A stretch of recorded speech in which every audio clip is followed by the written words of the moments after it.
Olá, meus irmãos, Deus os abençoe, em nome de nosso Senhor Jesus Cristo, para mais essa conversa. Nós temos aprendido com a palavra de Deus, sob a inspiração que Deus deu ao profeta, que o justo da sua fé viverá. Fé é a certeza das coisas que se não veem.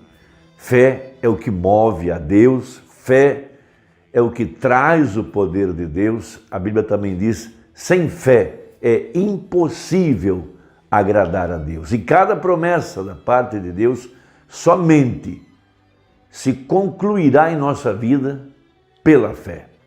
Enquanto durar a fé, dura a cura divina. Enquanto durar a fé, dura a vida consagrada. Enquanto durar a fé, dura a manifestação do poder de Deus através de nossas vidas. E somente podemos alcançar essa fé à medida que meditamos e lemos a palavra de Deus, mas mais do que isso, a grande promessa dada ao povo eleito, a grande promessa dada à semente real de Abraão aqui no tempo do fim, que Deus enviaria o profeta Elias. Veja, antes que viesse o grande e terrível dia do Senhor, para restaurar a fé da verdadeira igreja e levá-la à condição original em Pentecostes, onde a igreja vivia tão somente de fé na palavra, liderada pelo Espírito Santo, e o sobrenatural era visto no meio do povo, porque o sobrenatural só pode ser manifesto através da fé. Tudo é possível, somente crer, pregou o profeta. E à medida que nós, em oração, em fé, vivemos em sua presença, é quando o poder de Deus se manifesta na nossa vida. Deus quer cuidar de nós, quer nos alimentar como um pai cuida de sua família. Ele quer guerrear as nossas guerras. Isso tudo é graça. Ele quer estabelecer o seu reino em nosso coração. Ele quer trazer sobre nós a plenitude do Espírito Santo. Ele quer nos dar alegria, poderes sobrenaturais. Ele quer manifestar-se no nosso meio, porque a Ele pertence o poder e a Ele pertence a glória. Veja, isso não pode ser atribuído a nenhum homem. Satanás, com sua astúcia, com suas técnicas, sempre está tentando levantar algum homem, colocar algum homem no pináculo e reunir o povo ao redor desse homem, veja, tirando assim a liderança do Espírito Santo. Veja, porque o mistério da piedade é Deus tornando-se homem. O mistério da iniquidade é o homem querendo ser Deus.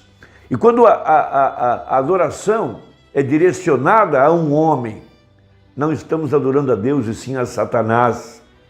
Veja, porque Satanás se sentaria no trono de Deus, querendo parecer Deus, e seria adorado como Deus, através de um homem. Através do espírito nicolaíta, do espírito de Balaão, do jezabelismo. Veja, porque Satanás, veja, o joio, as duas árvores estariam entrelaçadas no mesmo jardim, recebendo a mesma água, os mesmos nutrientes, a mesma influência. Mas o verdadeiro eleito, esse que tem se alimentado da árvore da vida, que está produzindo um fruto de acordo com a sua espécie da palavra, esse será movido pelo Espírito Santo, liderado pelo Espírito Santo, e este dará glória somente a Jesus Cristo. Veja, nós estamos vivendo uma era muito sensível, e é uma hora em que nós não podemos mais sermos iludidos, em querermos sermos bonzinhos, botar a mão no ombro de todas as pessoas, aceitar todo pregador como sendo verdadeiro. É uma hora para discernirmos o espírito do homem e ver se ele está reunindo o povo ao redor da palavra ou buscando glória e honra para si mesmo. Esse é um tempo de graça. A graça é Deus liderando o seu povo. A graça é Deus se manifestando em nosso meio. A graça é Deus escrevendo sua palavra em nosso coração. A graça é Deus abrindo o nosso entendimento. A graça é Ele cumprindo a sua palavra na nossa vida. Não é o que eu faço, é o que Ele já fez. Mas isso só funciona com a semente eleita, só funciona com o predestinado, só funciona com aquele que tem seu nome no livro da vida do Cordeiro, que foi levado além do véu e que está na presença de Deus, na presença da glória, na presença da Shekinah. Esse que está se alimentando do maná escondido, que está vivendo do poder vivificador, esse que a palavra está escrita em seu coração, esse que está abrigado debaixo do sangue, fé no sangue. Veja, esse que está sob a influência do querubim, da águia voando nessa hora da unção profética, que pode captar os mistérios para esse dia e viver da palavra. Como Abraão viveu da palavra e foi transformado. Como Davi viveu de fé na palavra, num tempo de graça. Ele sabia o que era ter fé, ele sabia o que era a presença de Deus, ele sabia o que era ter Deus pelejando por ele. É aí onde nós queremos viver, nessa era efesiana, nessa era de graça, porque somente a graça pode nos pôr na terra prometida. Somente a graça pode trazer o poder da palavra falada, somente a graça pode trazer o poder vivificador, somente a graça pode abrir nosso entendimento, somente a graça pode nos fazer viver de fé na palavra. Temos uma importante escritura no livro de 1 Samuel, capítulo 17, a partir do verso 32, quando apareceu o desafio que aquele filisteu incircunciso, que nessa hora representa a ciência, a filosofia, representa os poderes satânicos que estão tentando se impor sobre a igreja, a árvore da ciência, do conhecimento do bem e do mal. Veja, esses poderes que estão intimidando a igreja, amedrontando ela, encurralando ela, desafiando os exércitos do Deus Todo-Poderoso, através da política, da religião, dessas pragas que estão caindo sobre a humanidade, dos desastres ecológicos. O Brasil agora mesmo está na iminência de um colapso hídrico com a falta de energia, geada no sul do país, neve destruindo a lavoura, acabando com o agronegócio, chuva de granizo na Europa, tempestades na Ásia, na China, nos Estados Unidos, calor. Nesse momento a Turquia está incendiada, a Grécia incendiada, os Estados Unidos incendiados, porque a Bíblia fala que Deus chamaria as pragas e chamaria a fome e logo em seguida guerras por recursos de sobrevivência. Então esse grande gigante Golias está desafiando o exército do Deus Todo-Poderoso.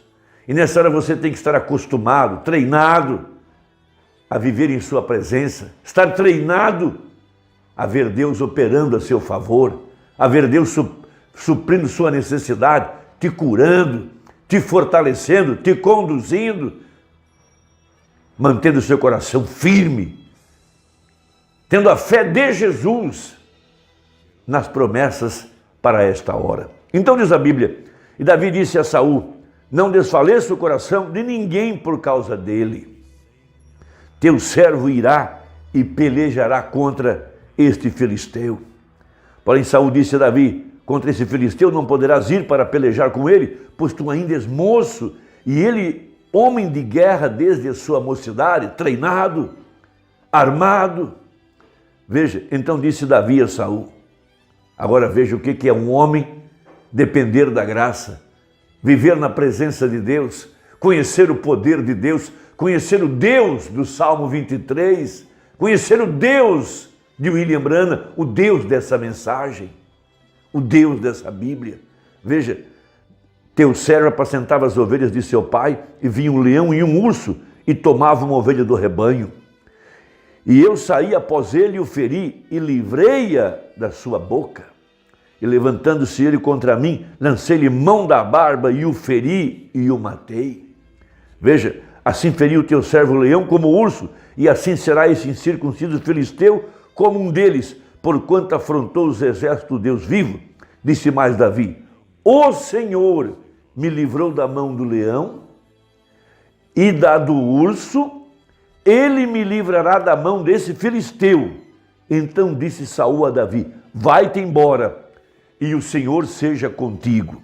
E agora no verso 47, ele diz assim: e saberá toda essa congregação que o Senhor salva, não com espada, não com lança, porque do Senhor é a guerra e Ele vos entregará na vossa mão. É aí aonde nós devemos viver, em sua presença, vivendo de fé na palavra, vivendo da confiança que Deus, que é de Deus a nossa guerra. Quem pelejar contra nós está pelejando contra Deus. Ele será inimigo dos nossos inimigos.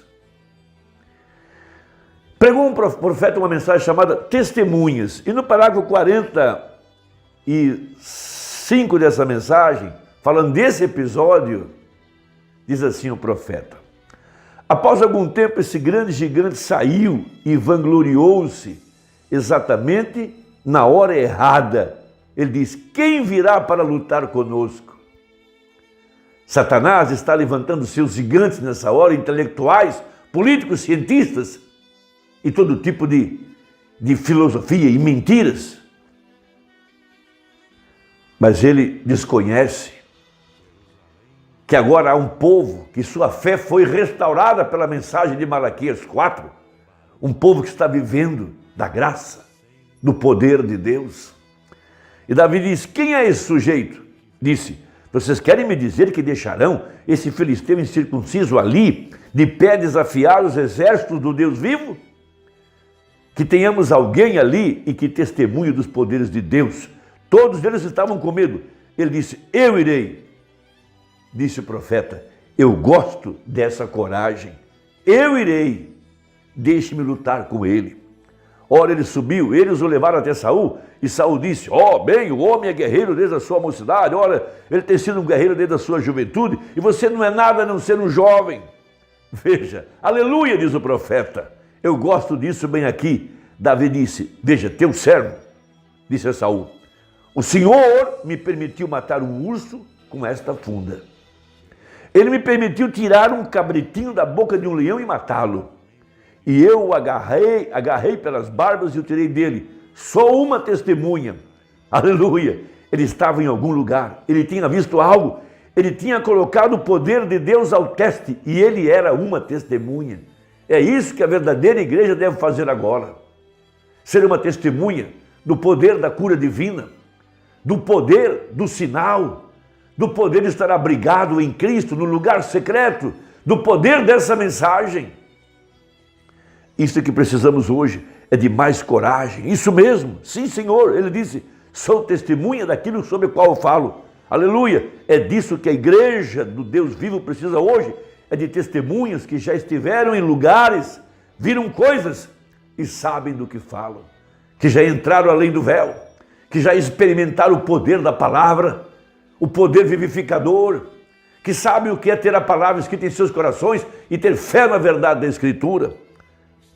Disse Davi: sou testemunha do poder de Deus. Apareceu um urso para agarrar um cabritinho e eu o matei. Ele disse: e um leão correu e agarrou outro, eu o apanhei pelas barbas e o matei. Ele disse: é o Deus que me ajudou a matar o urso e o leão. Não dará muito mais esse filisteu incircunciso nas minhas mãos? Aleluia, diz o profeta. Esse é o tipo de crente para esta hora. Coragem para viver de fé na palavra, uma testemunha viva que já experimentou do poder de Deus. Que nossa conversa tenha te ajudado. Deixa aí o seu comentário. Gosto muito de ler o seu comentário. Deus te abençoe e até a próxima, se Deus quiser, em nome de Jesus. Amém.